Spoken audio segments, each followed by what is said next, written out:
গল্পের শুরুতেই দেখা যাবে রাঙা খুব খারাপ একটা স্বপ্ন দেখেছে। ঘুম ভেঙে একলব্যকে ডাকছে। এরপর দেখা যাবে রাঙা বাইরে শব্দ পেয়ে দৌড়ে বাইরে চলে আসে। দরজা খুলে দিতেই স্যাম কিছু লোকজন নিয়ে বাড়ির ভেতর ঢুকে যায়। এরপর একে একে সবাইকে গুলি করতে থাকে আর সবাই মাটিতে লুটিয়ে পড়ে। এসব কিছু দেখেই রাঙার ঘুম ভেঙে যায়। চিৎকার করে উঠে বসে রাঙা। এরপর একলব্য রাঙার চিৎকার শুনে একলব্য উঠে বসে। এরপর রাঙাকে বলছে, রাঙা কি হয়েছে তোমার? এইদিকে রাঙা তো ভীষণ ভয় পেয়ে তাকিয়ে আছে। এরপর একলব্য তাড়াতাড়ি ঘরের লাইট জ্বালায়। এরপর রাঙা বলছে, ওরান বাবু, আমি খুব খারাপ একটা স্বপ্ন দেখেছি, তুই ঠিক আছিস তো? কথা বলেই একলব্যকে ধরে। এরপর একলব্য বলছে, হ্যাঁ রাঙা, আমি ঠিক আছি। এরপর রাঙা উঠে যেতে একলব্য বলছে, রাঙা কোথায় যাচ্ছ তুমি? কি হয়েছে বলো আমাকে।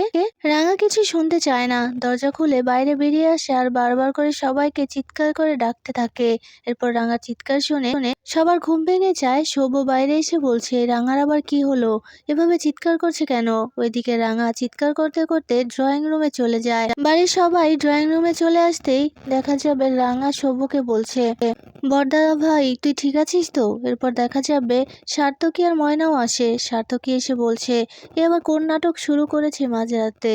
এরপর দেখা যাবে পাঞ্চালি আর অঙ্কুরও নিচে আসতেই রাঙা দৌড়ে পাঞ্চালির কাছে গিয়ে বলছে, দিদি ভাই ঠিক আছিস তো তোরা? এরপর পাঞ্চালি বলছে, হ্যাঁ আমি ঠিক আছি। কি হয়েছে রাঙা তোর, বলতো? এরপর রাঙা কিছু বলতে যাবে তখনই সেখানে বৃন্দা চলে আসে। বৃন্দাকে আসতে দেখে রাঙা বৃন্দার দিকে তাকিয়ে আছে। বৃন্দার কাছে দৌড়ে গিয়ে রাঙা বলছে, এই যে বড় বৌদিদি, শোন তোকে আমি বলে দিলাম, তোর ওই যে বয়ফ্রেন্ড স্যাম, স্যাম যদি আমার পরিবারের কোনো ক্ষতি করে, আমার পরিবারের গায়ে যদি কোনো একটা আঁচ পড়ে, তাহলে কিন্তু আমার থেকে খারাপ আর কেউ হবে না। আমার পরিবারের একটা লোকের গায়ে যদি আঁচ পড়ে, আমি কিন্তু তোকে আর তোর ওই বয়ফ্রেন্ডটাকে কিছুতেই ছাড়বো না। ওইদিকে দেখা যাবে সার্থকী এসব কিছু শুনে বলছে, কি এই রাত্রিবেলা কি একটা শুরু করেছে। এরপর একলব্য বলছে, ও খারাপ স্বপ্ন দেখেছে। কথা বলে রাঙাকে টানতে টানতে উপরে নিয়ে যায়। রাঙা যেতে যেতে বৃন্দাকে বলছে, শোন বলে দিলাম, তুই মনে রাখিস, আমার পরিবারের কারো ক্ষতি হলে কিন্তু আমি কিছুতেই ছাড়বো না। এদিকে বৃন্দা মনে মনে হাসছে আর বলছে, রাঙা তুই যেটা কল্পনা করেছিস ঠিক সেটাই হবে, আর কিছুক্ষণের অপেক্ষা মাত্র। ওইদিকে দেখা যাবে রাঙা রুমে গিয়ে ফোন করেছে জঙ্গলের সেই মেয়েগুলোকে। ফোন করে বলছে, আমাদের ওই জঙ্গলের লাস্ট বর্ডারের কাছে কিন্তু ভালো করে খেয়াল রাখতে হবে, ভালো নজরদারি রাখতে হবে ওখানে। সে মেয়েটা শুনে বলছে, কেন কি হয়েছে রাঙা? কথা শুনে রাঙা বলছে, আমার খুব বিশ্বাস যে ওখানে অ্যাটাক হতে পারে, আর আমরা যেই লোকটার ছেলেকে অ্যারেস্ট করিয়েছি, ঝুমুরকে অসম্মান করার জন্য যে লোকটার ছেলেকে অ্যারেস্ট করিয়েছি, সেই লোকটা কিন্তু বসে থাকবে না। আমার মনে হয় এবার সেই লোকটাই ওখানে যাবে জঙ্গলের মানুষের ক্ষতি করতে আর ঝুমুরের ক্ষতি করতে। আর আমাদের খুব সতর্ক থাকতে হবে। আমি চলে আসছি। কথা বলাতেই সেই মেয়েটা বলছে, হ্যাঁ রাঙা, তাহলে তুই তাড়াতাড়ি চলে আয়, তুই এলেই আমরা প্ল্যানটা করব। এরপর রাঙা বলছে, ঠিক আছে। কথা বলে ফোনটা রেখে দেয়। ওইদিকে একলব্য এসে রাঙার কথাগুলো শোনে। এরপর রাঙা একলব্যকে দেখে বলছে, উড়ান বাবু কি হয়েছে তোর? এরপর একলব্য বলছে, রাঙা তাহলে তুমি আজকেই চলে যাবে? তুমি তো বলেছিলে তুমি কয়েকদিন পরে যাবে। এরপর রাঙা বলছে, না রে উড়ান বাবু, আমাকে এক্ষুনি চলে যেতে হবে, কারণ ওই জঙ্গলটাতে বিপদ। জানিস তো উড়ান বাবু, এখানে তো সবাই আছিস। আমি জানি আমি এখানে থাকলে এই বাড়ির সকলের ক্ষতি করতে চাইবে ওই স্যাম, আর বড় বৌদিও তো এখানে আছে। আমি জঙ্গলটাতে যাব, ওই জঙ্গলটার মানুষ তো আমাকে ছাড়া আর কাউকে ভরসা করতে পারে না। আমি ছাড়া ওখানে তো কেউ নেই, তাই আমাকে চলে যেতে হবে। ঠিক তখনই দেখা যাবে সেখানে চলে আসে পাঞ্চালি আর অঙ্কুর, আর তারপরে চলে আসে সত্যজিৎ বাবু। সত্যজিৎ বাবু এসে রাঙাকে বলছে, রাঙা খুব ভালো একটা খবর আছে। এইভাবে কথাটা শুনি রাঙা খুশি হয়ে বলছে, সত্যজিৎ বাবু কি খবর বল, কি খবর আছে? এরপর সত্যজিৎ বাবু বলছে, রাঙা মালয়েশিয়াতে আমি ফোন করেছিলাম, সেখান থেকে খবর এসেছে ওই মেয়েটাকে যে বড় বৌদি আটকে রেখে সেখানে খেলতে গিয়েছিল, সেই মেয়েটা বড় বৌদির ছবি দেখে চিনে ফেলেছে বড় বৌদিকে। বলেছে এরকম একটা মহিলাই ওই মেয়েটাকে ঘুমের ওষুধ খাইয়ে মেয়েটাকে ঘুম পাড়িয়ে দিয়েছিল, তারপর মেয়েটার কোনো কিছুই মনে নেই। কথা শুনে ভীষণ খুশি হয়ে যায় রাঙা। রাঙা বলছে, তাহলে তাহলে বড় বৌদিকে এখন তো অ্যারেস্ট করাই যাবে। এরপর সত্যজিৎ বাবু বলছে, হ্যাঁ অ্যারেস্ট করাই যাবে, আমরা অ্যারেস্ট করব। মালয়েশিয়া থেকে পুলিশ আসছে বড় বৌদিকে জিজ্ঞাসাবাদ করার জন্য। তুমি কোনো চিন্তা করো না রাঙা, বড় বৌদিকে অ্যারেস্ট করাই হবে, আর বড় বৌদি পার পাবে না। এই কথা শুনে রাঙা বলছে, সত্যজিৎ স্যার তুই ঠিক বলছিস তো? এরপর সত্যজিৎ বাবু বলছে, হ্যাঁ আমি একদম ঠিক কথাই বলছি। আর তখনই দেখা যাবে সেখানে চলে আসে অদিতি। অদিতি এসে রাঙাকে বলছে, কি হয়েছে রাঙা, বড় বৌদিকে নিয়ে কিছু বলছো? বড় বৌদি তো এইমাত্র রেডি হয়ে ব্যাগপত্র নিয়ে বাইরে বেরিয়ে গেল, আর আমি যখন এসেছি তখন দেখেছি বড় বৌদি নিচে নেমে গেল। একথা শুনে রাঙা বলছে, ছোটি ভাই বড় বৌদি কি চলে গেছে বাড়ি থেকে? এরপর দেখা যাবে অদিতি বলছে, সেটা তো বলতে পারবো না, তবে আমি দেখে এসেছি বড় বৌদি নিচে নেমেছে। একথা শুনে রাঙা সত্যজিৎ বাবুকে বলছে, সত্যজিৎ স্যার তাড়াতাড়ি চল, বড় বৌদি পালিয়ে যাবে। একথা বলেই সকলে মিলে নিচে চলে যায় দৌড়ে। নিচে নেমে এসে রাঙা বড় বৌদি বলে চিৎকার করতেই পিসিমণি এসে বলছে, কি হয়েছে রাঙা, এভাবে ডাকছিস কেন? এরপর দেখা যাবে রাঙা বলছে, বড় বৌদিদি কোথায় গেছে? এরপর কৃষ্ণা বলছে, এইমাত্র তো বৃন্দা বাইরে বেরিয়ে গেল। এই কথা শুনে সত্যজিৎ বাইরে দৌড়ে চলে যায় বৃন্দাকে খুঁজতে। এদিকে রাঙাকে কৃষ্ণা জিজ্ঞেস করতে রাঙা সমস্তটা খুলে বলে। ওইদিকে সত্যজিৎ বাবু বড় বৌদিকে বৃন্দাকে খুঁজে কোথাও পায়নি, এরপর বাড়িতে চলে আসে। এসে নিজের ফোর্সকে ফোন করে সমস্তটা জানিয়ে দেয়, বলে দেয় বৃন্দা বসুকে যেখানেই দেখবে সেখান থেকে অ্যারেস্ট করবে, কিছুতেই যেন পালাতে না পারে। একথা শুনেই দেখা যাবে সবাই বলছে, ঠিক আছে স্যার। একথা বলে ফোনটা রেখে দেয় সত্যজিৎ বাবু। তারপর দেখা যাবে রাঙা বলছে, বড় বৌদি সবকিছু জেনে গেছে, সেই কারণে এখন গা ঢাকা দিয়েছে। এরপর পাঞ্চালি বলছে, রাঙা তাহলে এবার কি করব? রাঙা বলছে, এবার কি করব, আমাকে এক্ষুনি ওই জঙ্গলটাতে যেতে হবে। আর সত্যজিৎ স্যার তুই তো এখানে আছিসই, এবারে সবাইকে দেখে শুনে রাখতে পারবি, এবারে কারো কোনো ক্ষতি হতে দিতে পারবি না, আমি জানি তুই কারো ক্ষতি হতে দিবি না।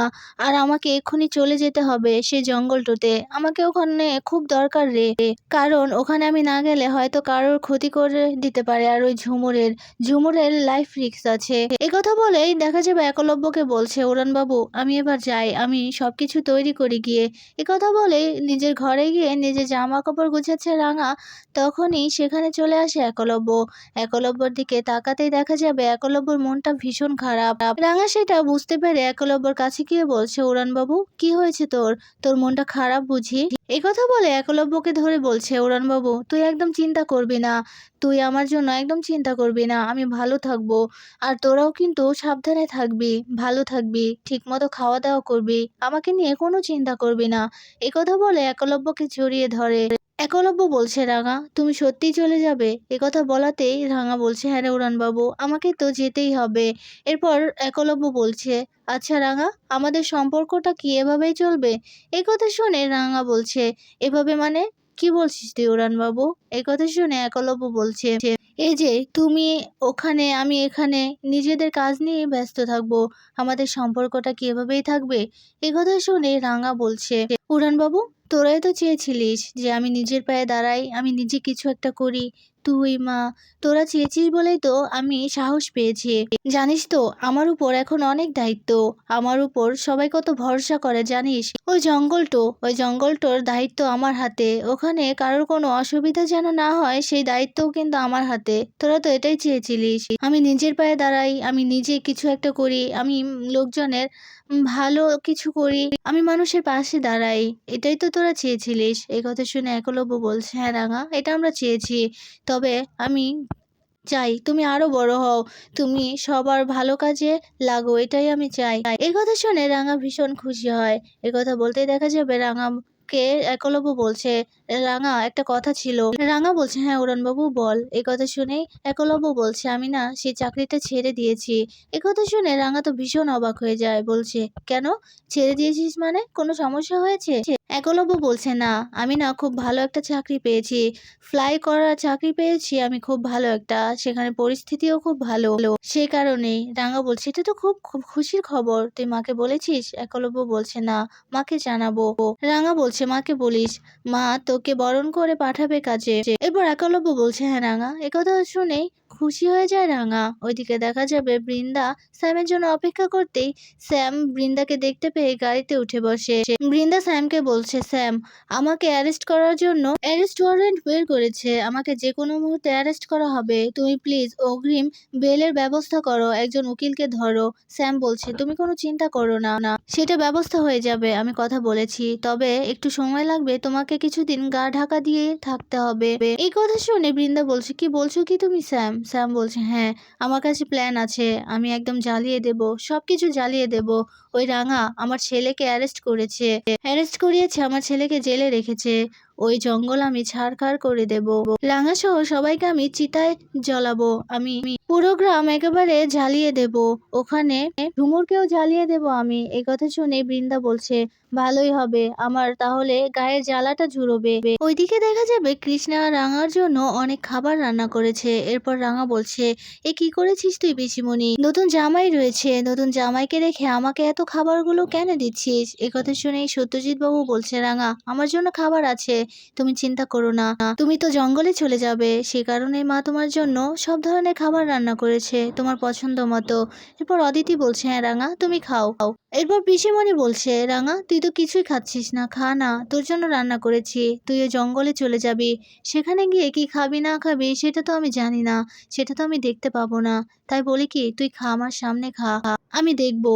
আর তখন পাঞ্চালি বলছে, আচ্ছা আমরা সবাই মিলে একই টেবিলে বসে পড়তে পারি তো? রাঙা বলছে, হ্যাঁ সবাই বসে পড় না। তখনই সেখানে আসে একলব্য। একলব্য এসে বলছে, বাবা এখানে দেখি ভুরিভোজ চলছে, এখানে ওকে এভাবে খাওয়াচ্ছ, কত কিছু রান্না করেছো তোমরা, ও এ বাড়িতে কদিন বাদে বাদে আসা অতিথির মতো, আর তোমরা সবাই কত আপ্যায়ন করো দেখো তো, আমরাও তো আছি নাকি, ভুলে গেছো নাকি?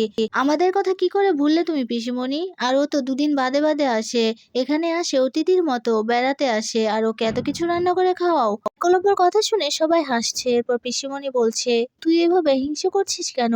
এরপর রাঙা বলছে, হ্যাঁ আমি না এবাড়ির অতিথি না, আমি এবাড়ির বউ, আমি এই বাড়িরই একজন, আর তোর খুব বুঝি হিংসে হচ্ছে না রে আমার খাওয়া দেখে? আমাকে আদর করে এভাবে পিসিমণি রান্না করে খাওয়াচ্ছে দেখে তোর খুব হিংসে হচ্ছে, যা তোকে আমি খেতে দেব না। একলব্য বলছে, দাও না আমিও একটু খাই। রাঙা বলছে, না না সর, তোকে আমি একটুও খেতে দেব না। এই কথা শুনে হাসছে একলব্য।